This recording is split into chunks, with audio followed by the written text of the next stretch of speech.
Astounding. There are no limits to science. How can you call this science? In the beginning of cinema, there were documentaries, basically people in the street photographing people, very crude narrative movies, and trick films. And these were films that were just meant to delight with bizarre effects, running film backwards, making jump cuts so that things appear to appear out of nowhere, and all these types of things. I'm Roman Coppola. I was the visual effects and second unit director of Bram Stoker's Dracula. And it's odd that I'm here being interviewed in front of a green screen because this more modern technology is something that we did not use for the making of our picture, favoring instead old-fashioned movie tricks. Green screen has been used for many years, and sodium vapor, any kind of process by which you can pull out the background and superimpose another background in there. But we felt that wasn't in the spirit of these very early films, and so we chose not to use it. And it was just the challenge of doing it the hard way and the pleasure of knowing that was how it was done in the past, and we were staying in that tradition. The process of doing it is more involving, and I think the result shows. Cut. Let's just see that. Get back to this. To the convent.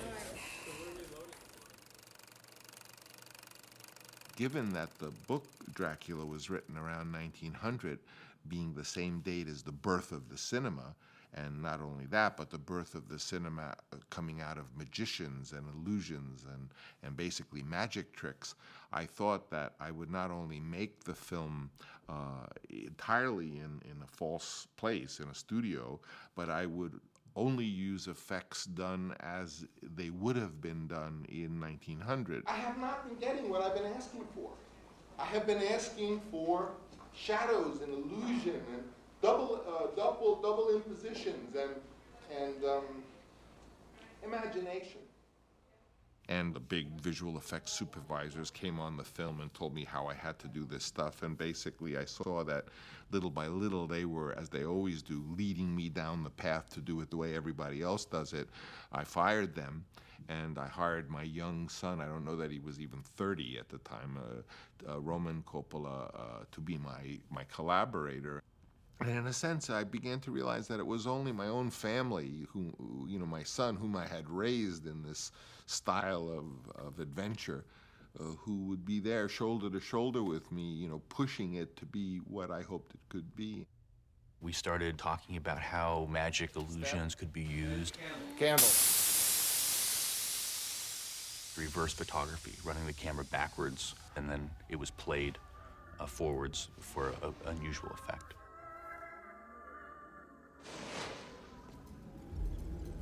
The old trick that the Marx Brothers use so nicely, in which you think there's a mirror, but in fact, there's an empty space and there's a duplicate set beyond.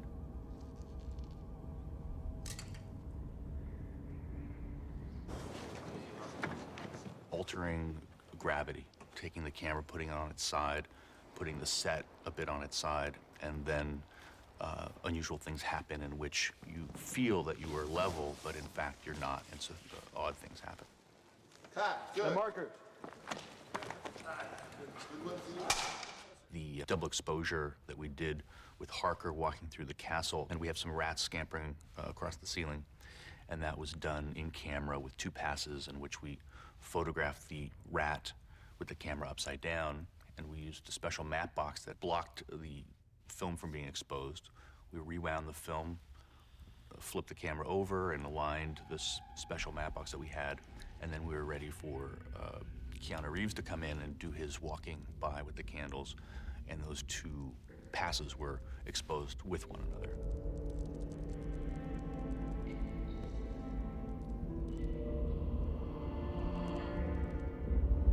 They're going back to an old school of filmmaking.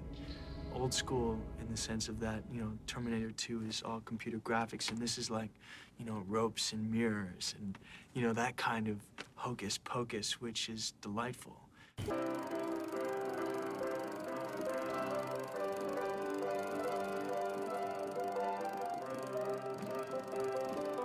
Years ago in New York, my dad acquired a very old Pathé camera, which is one of the workhorse cameras of the early period of silent filmmaking. We're going to shoot you today. We have time because it didn't rain, with the old Pathé camera, the original silent camera. The way Griffith and those guys, so that the whole sequence when it starts will look like that. Yeah, that's what I want to do. A fast walk, da da da da dum dum dum. But I like it when it varies a little bit, you know, so you get the. I want it to. If you do it too good, then it looks like Panavision.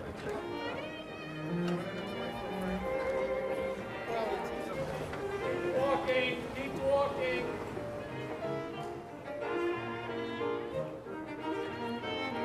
How did he do it? Did he say? What he's doing, he's singing to himself. That's the way they did it. Yeah, It's he's singing to himself. what they did. Great.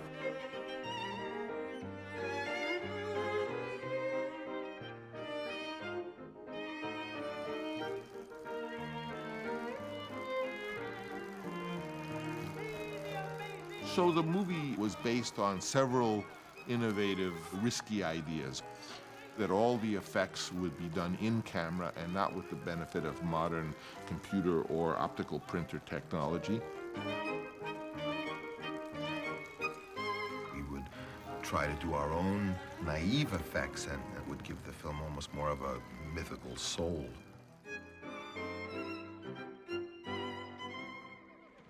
In the book of Dracula, the coachman literally reaches out. Jonathan Harker is standing 15 feet away, and the coachman's able just to reach out and take him by the shoulder and put him in the coach.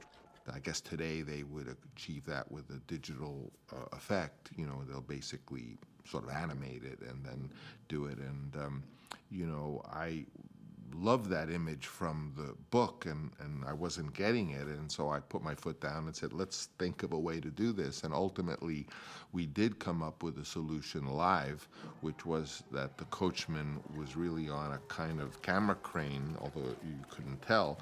And so when he reached out towards Jonathan Harker, the crane actually moved him, so the arm just kept going, and he was able to get him and put him in the coach. Now that's a moment, I mean, maybe some people notice, well, that was very peculiar, how did they do that? Or not. I don't think it's important that each of these textures or colors are really seen for what they are and how they were done, but they contribute to the overall strangeness, the idea that you're entering into an unusual world.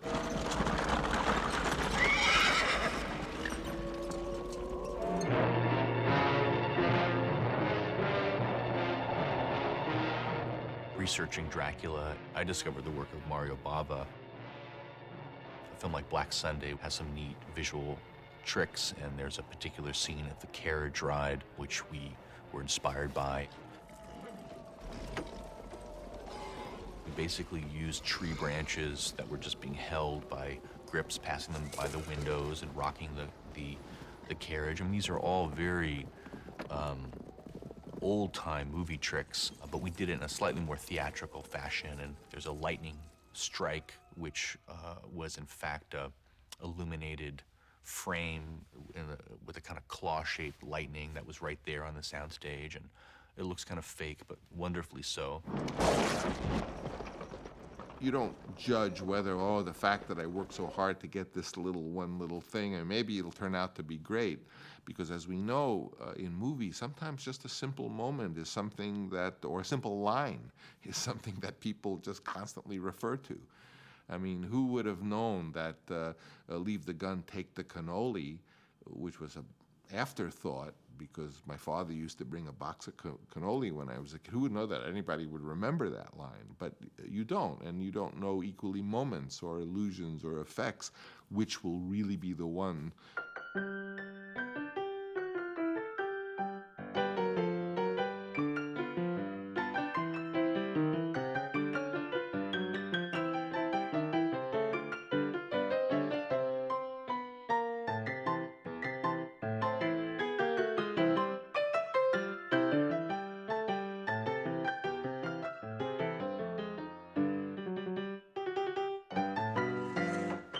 Nice, hold it.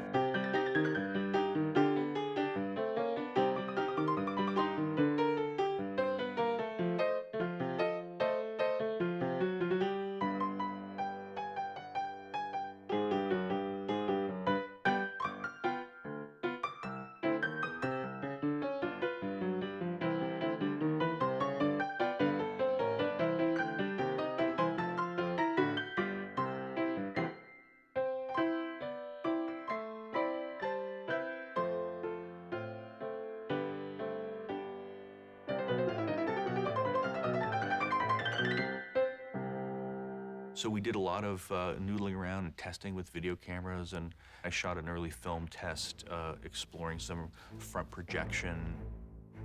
So the spirit of our preparation period was very much a workshop, looking for ideas, seeing what stuck.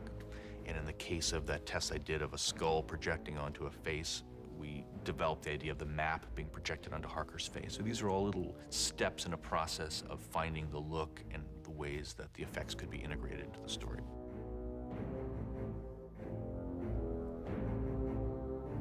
We see the peacocks in the eye of a feather. It becomes a train tunnel.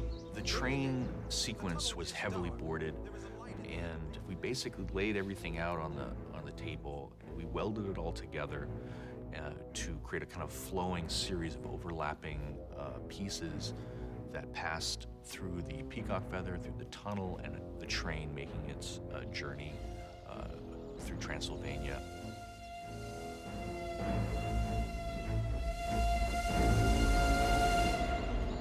As he's going along, he's reading his journal. The journal in the bottom half of the frame, and the train, and it looks like it's traveling on top of the book. Say this is the camera, and the train was about 20 feet away from us. And then the book was put literally, because it was a small book, it was a real journal. The book was put literally right next to the lens. To be able to get the shadow onto a little book like this wasn't gonna work. So Gene, my father, decided, well, what you're gonna have to do is you're gonna have to recreate the book 20 feet away. And then use the same train, put one light up, make a shadow of the smoke, and make it go across the book. And I'm sitting here going, well, that's gonna have to be like a 20-foot wide book. And Gene says, well, okay.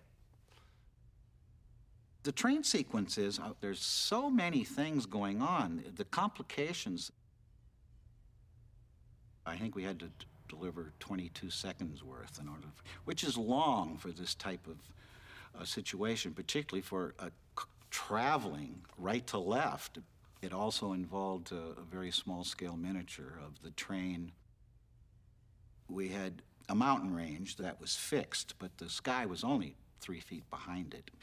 And in front of that, rocks and some smaller trees that moved at a very slow rate. And then there was a middle ground that moved a little faster, and then the immediate foreground outside the train car moved very fast. The camera was on another track right in front of it that moved from left to right, and the set in front of us was moving from right to left, and that gave us the speed distance. And it was a two-pass shot. So in the film, it's not sent to the lab to be developed. We had to back it up, turn all the lights out, and that there was like a movie screen, and then we projected on that sky a plate of Dracula's eyes that Roman had shot.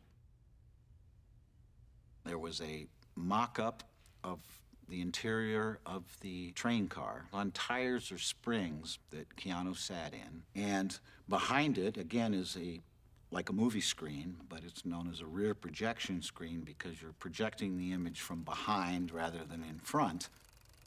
When you see that in the theater, what you're seeing there all was done together. The background and the foreground was done together. My friend, welcome to the Carpathians. I am anxiously expecting you. It was a big challenge, and I love doing these other type techniques that every year goes by now, less and less are done, and I'm a hands-on kind of guy, and it's just much more fun than, holding a mouse or...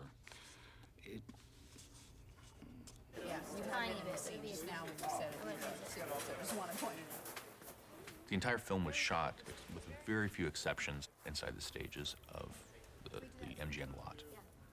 And that was the condition of the shoot. We're shooting everything on the stages, so we had to be clever about how to give it an expansiveness, and that was why we chose to do forced perspective. Forced perspective comes from the principle that the camera has one eye, which is the lens. We, in our life, have two eyeballs, so we see things with dimension and can sense depth, but the camera can't sense depth. If you're traveling and you see a monument, you could stand beside it and put your arm out, and it looks as if you're the same height touching that monument that's actually much further in the distance, but it's just a trick of the single viewpoint of the camera that seems to compress those things and put them on the same plane. In Dracula, the mansion is actually hanging in the air with an arm, so the mansion is suspended, and then there's the ground that slopes down, and if you bring it really close to the camera, then it appears like it's 250 yards away, even though it's a miniature, and then you can have the full-scale fence, the full-scale horses, and the carriage in front of all of this. You can make it appear as if it's a mansion sitting there 250 yards away.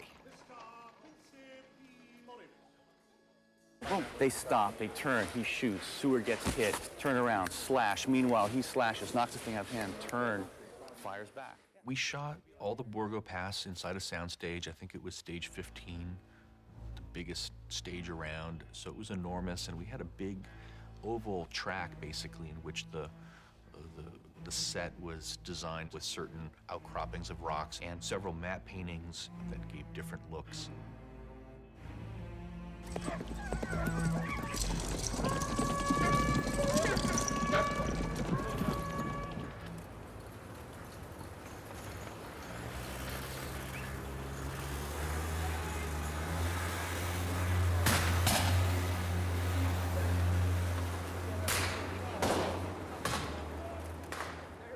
We used every trick in the book, and probably the last film that will do that. I mean, I hope that's not a true statement, but we made this film in '92, which is right when computer effects were blossoming.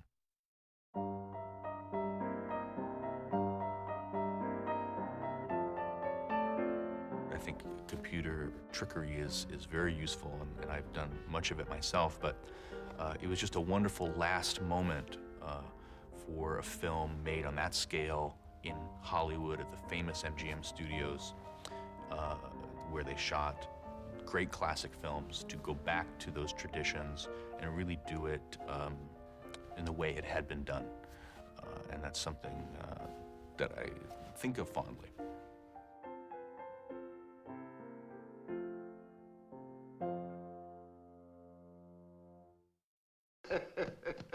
Diventeremo amici!